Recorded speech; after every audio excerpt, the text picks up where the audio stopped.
It's finally happening. I'm climbing Mount Whitney after 56 days of walking from Mexico. I started walking at midnight so that I could see the sunrise from the summit. Soon enough, we were walking through the snow with only our headlamps to light the way. We had to use ice axes once the mountain got so steep that we couldn't even see the bottom. I got to see the very first rays of sun from 14,000 feet as I approached the summit. Made it to the top. We actually beat the sunrise by a bit, so just kind of hanging out here, waiting for the sun to show up, but it is so gorgeous and I can't wait to see what it looks like in the light. The view did not disappoint, and we wanted to stay there for as long as possible. Luckily, we thought to bring our sleeping bags so we could hang out there for 2 hours, despite the freezing cold temperatures. It was hard to believe that I was actually at the highest point in the lower 48 after walking here from Mexico.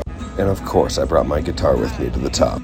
Alright, it's time to head back down the mountain after several hours spent hanging out up top. The walk down was made even more special by the fact that I had no idea what any of this terrain looks like. Because I'd walked up in the middle of the night, everything was a total surprise to me. There's Guitar Lake! The ice-covered water of the Alpine Lakes didn't deter me and my friends from jumping in, but I can't say we stayed long.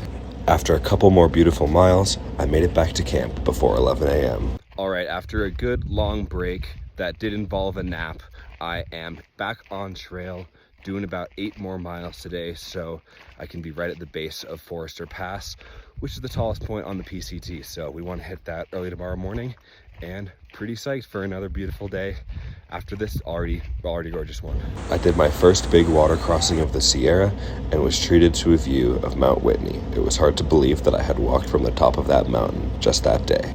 We then made it to the beautiful Bighorn Plateau with stunning 360-degree views of the surrounding High Sierra Mountains. It was too gorgeous of a spot for me to just walk through, so I made dinner there, soaked in the views, and made friends with a little marmot. As the sun set, Critter, Conduit, and I packed up and hiked the 2 more miles to our campsite for the night. We stopped right before a raging river that we would have to ford the next day before our ascent of Forester Pass, the highest point on the entire Pacific Crest Trail. Today was day 58 on the Pacific Crest Trail, and I hiked 25 miles. I've now hiked almost 800 miles from Mexico.